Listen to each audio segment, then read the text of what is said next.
this morning, but the big idea that I want to share with you is that desperate faith moves the heart of God. Desperate faith moves the heart of God. And the reason why I said initially I had a desperation, I thought that's not quite accurate. Desperation doesn't move the heart of God or the hand of God.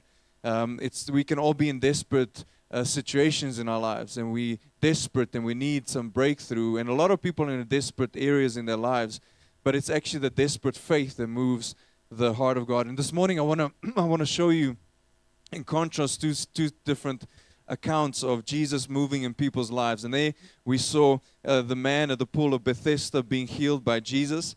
And I want to start there, and I want to kind of run through it a little bit, but to remind you, God wants to heal and restore every area of your life. And so what is that one area in your life that you need restoration? What is that one area in your life that you need the fullness of God to be manifest in there? Maybe it's your marriage. Maybe it's your friendships. Maybe it's your family relationships. I don't know what it is, but I know for a fact that every single one of us has something in our lives that we need healing and restoration in. And so how do we see God move in that? And I want to take it from John 5:2-3. And it says, now there in Jerusalem by the sheep gate was a pool, which was called in Hebrew Bethesda, having 5 porches. And in these lay a great multitude of sick people, blind, lame, paralyzed, and what's the key word? Waiting for the moving of the water.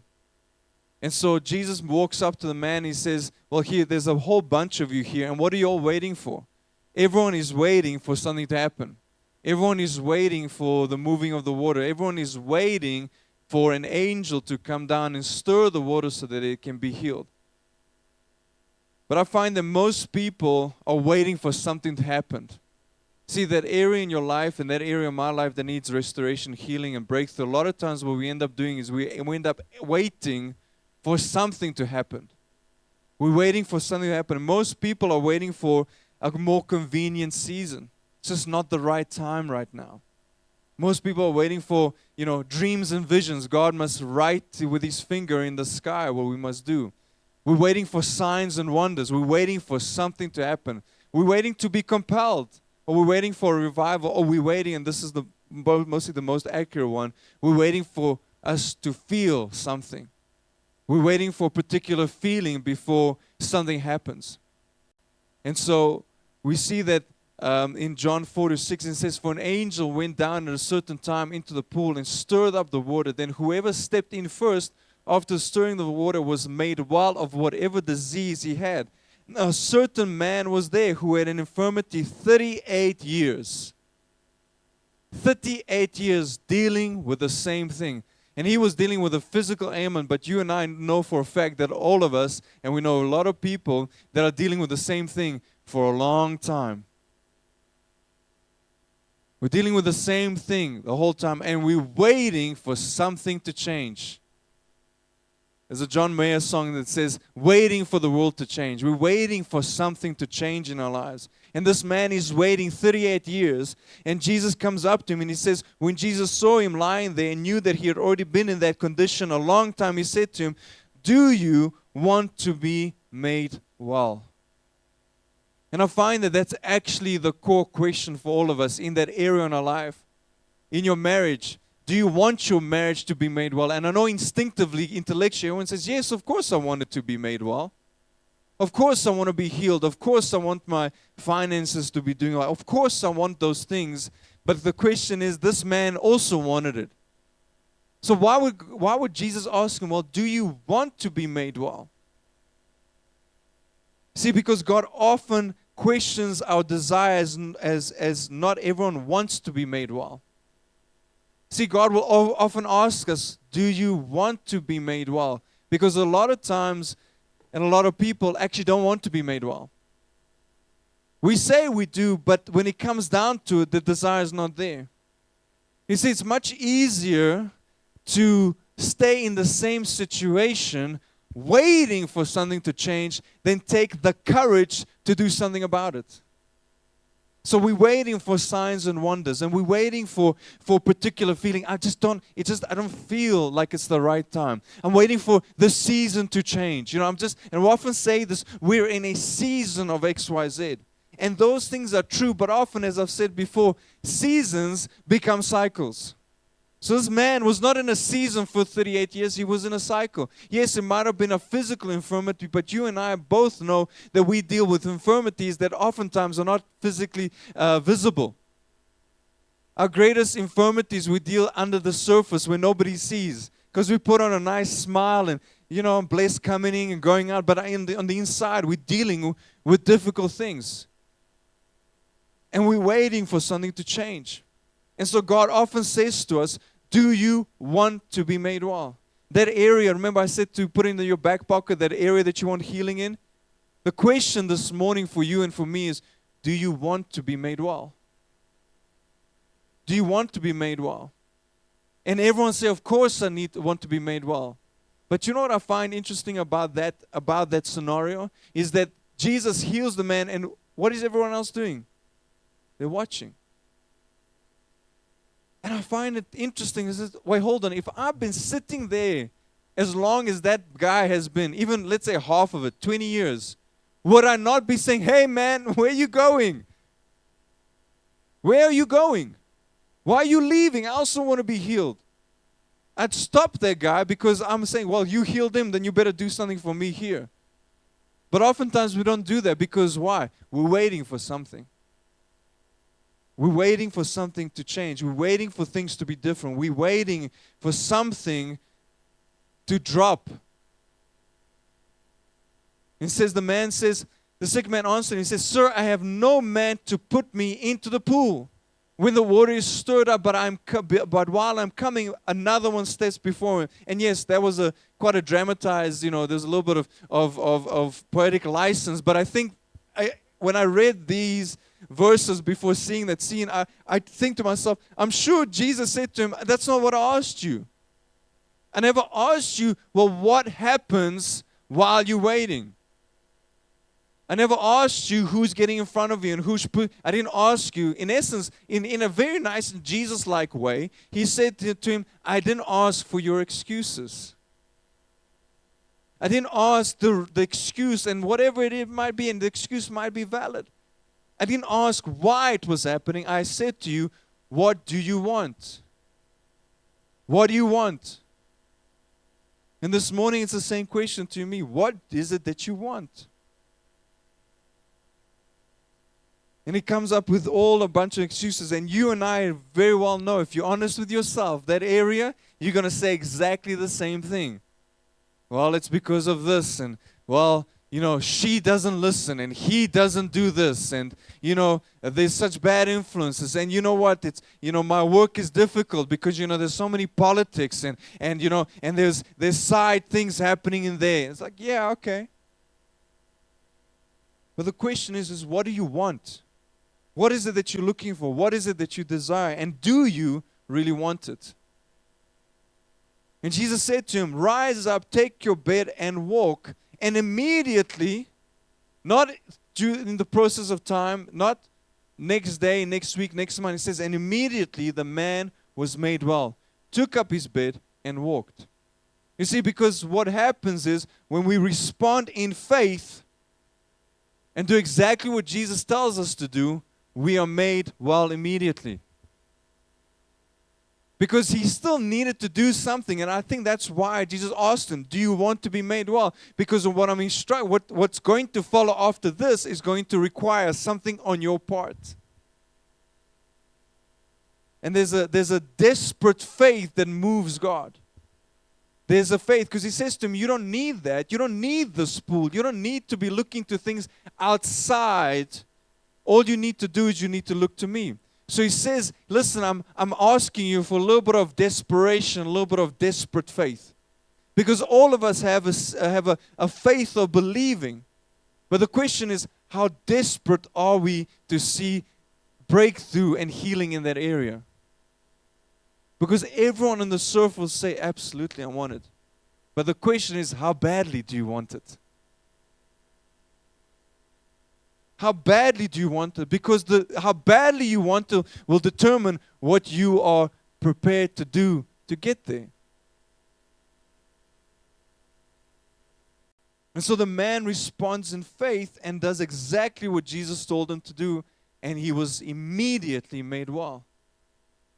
And so I think God often asks us the question and questions our desire, because He understands that you will only do the things that are required to do if you really want it. See, to get healing in your marriage, you're going to have to do some things that you haven't done before. Why? Because there's a reason why you need healing in your marriage, and so you're going to have to do things differently. The question becomes, are you willing to do what's required and necessary to get that restoration? Because every single thing from God requires a response, and that's why it's desperate faith. Because desperation, the only thing that will require you to do things that you haven't done before, the things that God is asking you to do that you don't understand, don't know how it's going to work out, don't feel like doing. The only thing that's going to make you do those things is a sense of desperation. It's a sense of, I want that, and I want it, and I really want it.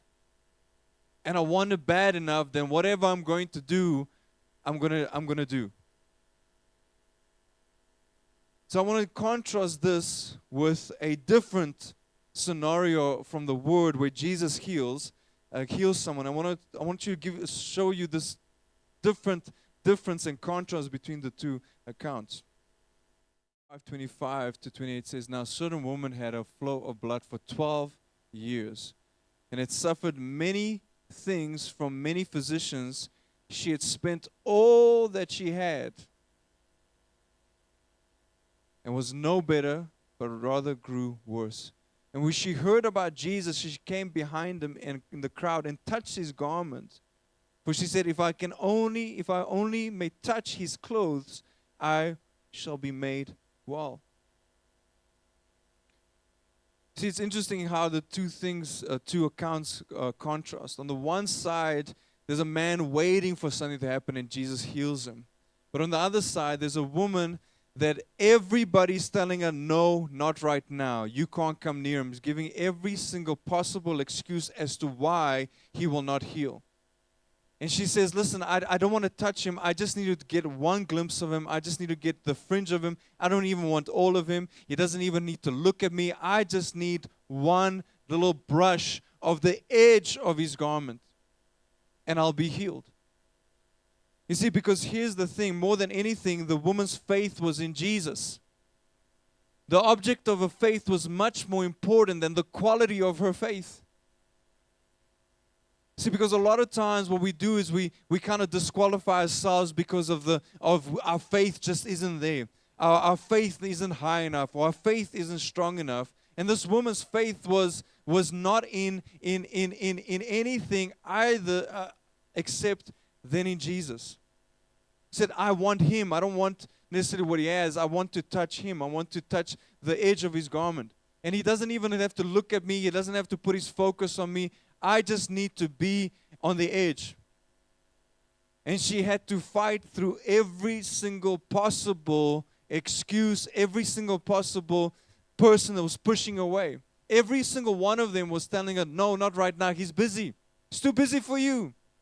He's dealing with other things that are more important. He's on his way to raise someone from the dead. So come back tomorrow. The question is, how badly did she want it? Are we willing to press through the crowd? Are you and I willing to press through every single excuse, every single thing that's telling us not today, tomorrow? Come back tomorrow. Maybe another time. He's just a bit busy right now. See, because desperate faith moves the heart of God. Desperate faith moves the heart. It says here, immediately the fountain of her blood was dried up, and she felt in her body that she was healed of the affliction. And Jesus, immediately knowing in himself that power had gone out of him, turned around in the crowd and said, who touched me? And of course Peter, but his disciples said to him, You see the multiple thronging you, and you said, who touched me? You see, there was a lot of people touching Jesus. Just think about it. There was a lot of people touching Jesus. There was a whole crowd around him. But there was only one person that touched him in such a way that it forced a response from him. See, because there's a big difference between bumping into Jesus here and there and reaching out to touch him in faith. See, a lot of people are bumping him in the crowd. There's a lot of people hanging around Jesus and bumping him. There were people that are in much closer vicinity to him than she was. But there was something about her desperate faith that moved the heart of God. Everyone is telling her, don't come, not right now. You're unclean. You're unclean. You can't come near him. You're unclean. Something that you cannot even control has made you unclean for the last 12 years. And she had to push through and overcome even the very thing that discredited her and disqualified her from the blessing. Because if you don't know that when the woman bled, she was unclean for that period. She would be pushed out, she would be sent away outside of the camp until she's done, and anybody that touched her would become unclean themselves. So that's why they're telling her, no, you can't come near him, bro. You can't come near, you're unclean. The moment you touch him, he becomes unclean as well. And she said, I'm not going to touch him. All I need is just one little thread. All I need is just one little thread, and I know that he can heal me in this affliction. And she touches everybody else. She touches everybody else. And she gets to him, and she forces a response from Jesus. Desperate faith. And Spurgeon said this, it is not every contact with Jesus that saves men. Because there's a lot of people that were touching Jesus. It is the rousing of yourself to come near to him, the determinant, the personal, the resolute, believing touch of Jesus Christ which saves. See, because moving the heart of God is not a casual thing. See, God wants to respond, but He responds very much to desperate faith. He responds to how badly we want it.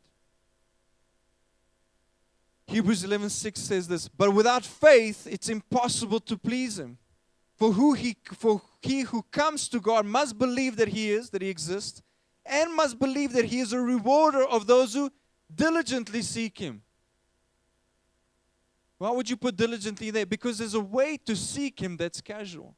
There's a way to approach God that doesn't always elicit a response from Him. Because many people were walking with Jesus. Many people were around Him. Many people were seeking Him in a casual manner.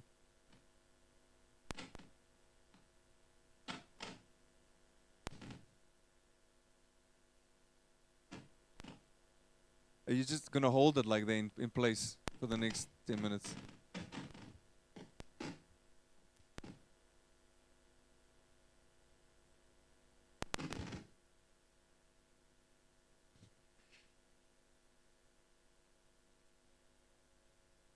And Jesus looks around and he looks around to see who had done this thing.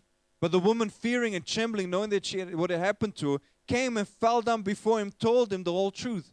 Now remember, she wasn't supposed to be there. She transgressed a law by going and seeking him out and making him unclean. And so she's now sitting there and she's like, look, I don't know what's going to happen, but it doesn't matter. Think about that desperation. I'm willing to go and deal with the consequences as long as I can touch him. As long as I can heal, because I know He can heal me and I know He wants to restore me and I know that He wants to and He's able to do it. And He said to her, daughter, your faith has made you well. Go in peace and be healed of your affliction. It's interesting that He didn't say, I have healed you. It doesn't say God has healed you. It doesn't say the Messiah has healed you. It doesn't say the Son of Man has healed you. It says, your faith has made you well. It was a faith that moved the heart of God. It was a faith that made her well. See, it wasn't really touching the clothing of Jesus that healed the woman. Instead, it was a desperate faith in Jesus and what He could do for her. And the question for you and for me this morning, that area in your life, how desperate are you? Because it only requires one touch. It's just one touch, but it's not a casual one.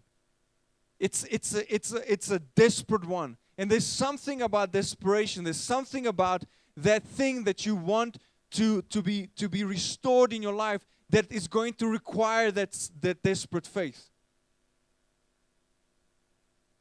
There's a story, or rather, there's a reason why a lot of times you look in the Bible. There's verses like you must ask and the door will be given. The door will be opened. You must seek and you shall find. You must ask and the answer will be given to you. Why does it say that? Because in the Hebrew culture, when a son goes up to his father and asks him for something, the father always says no the first time. Always says no the first time. Doesn't matter how legitimate the request is, how deserving the son is. It doesn't matter. He always says no the first time. And then he waits for the son to come back. And then the son comes back and asks for the same thing the second time, and the father always says no. And then he waits, will he come back? And if the son comes back a third time, he grants the request. Why? Because the father is testing to see, do you really want the thing that you're asking me?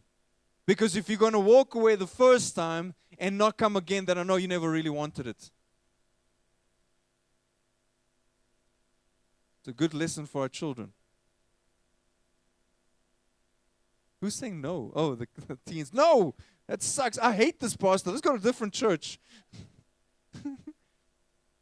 Because at the end of the day, I believe that a lot of times God is checking, do you want to be made well?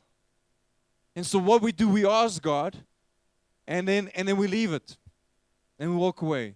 And oh no, God, oh no, clearly there's, God's on break, or it's not for me, it's for somebody else. And God's just saying, come back another time.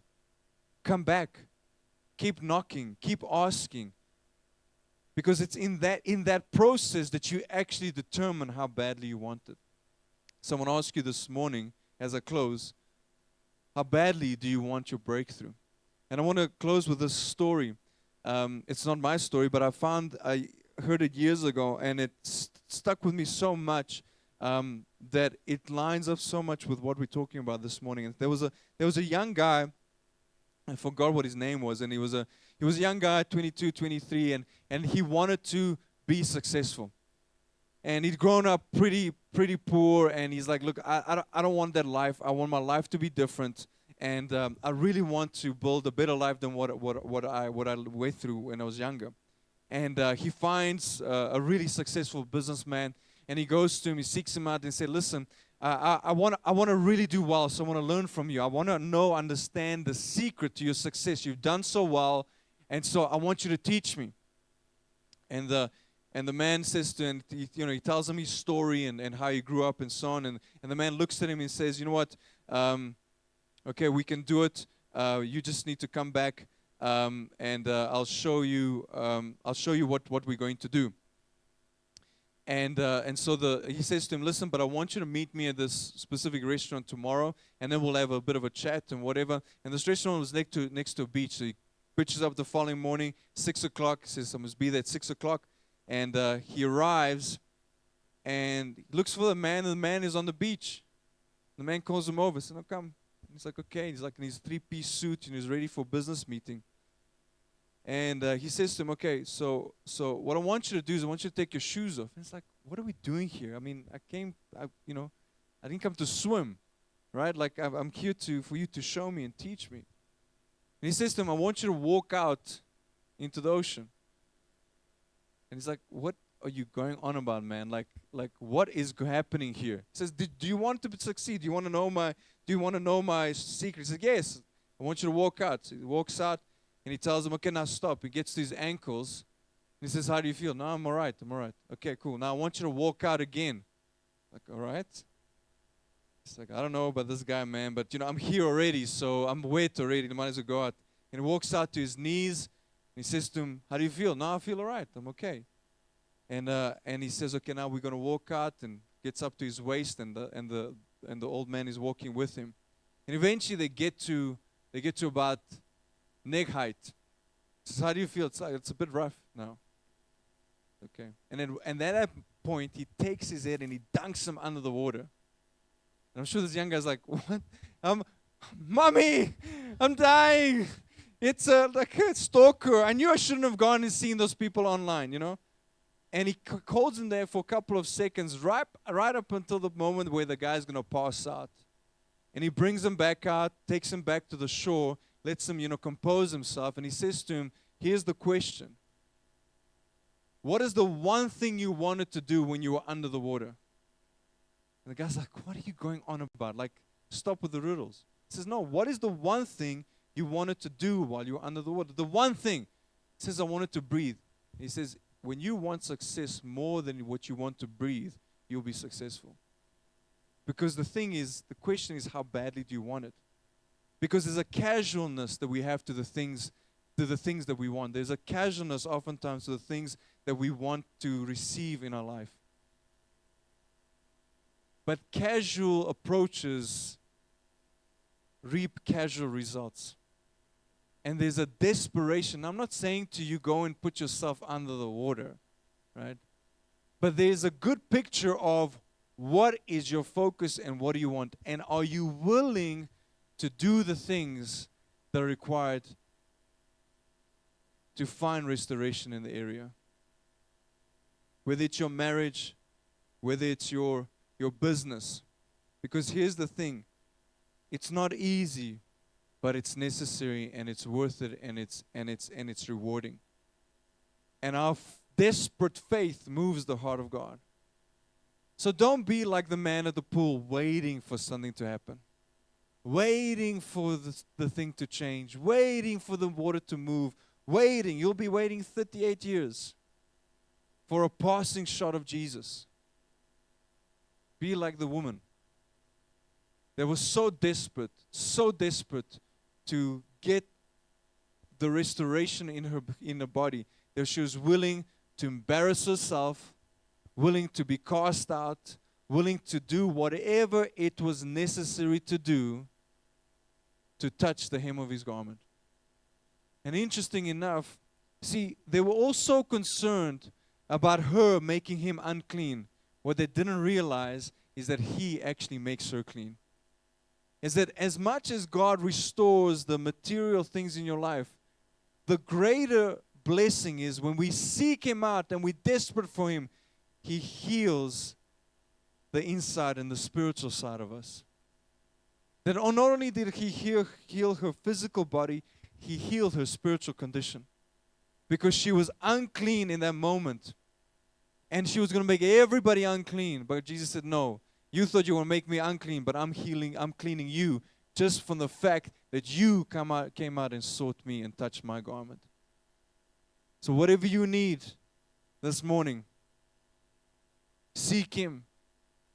Seek him out. Push through the crowd. Push through the excuses. Push through the things that are holding you back in your area of your life. And you find that just the touch of his garment can immediately heal that area in your life.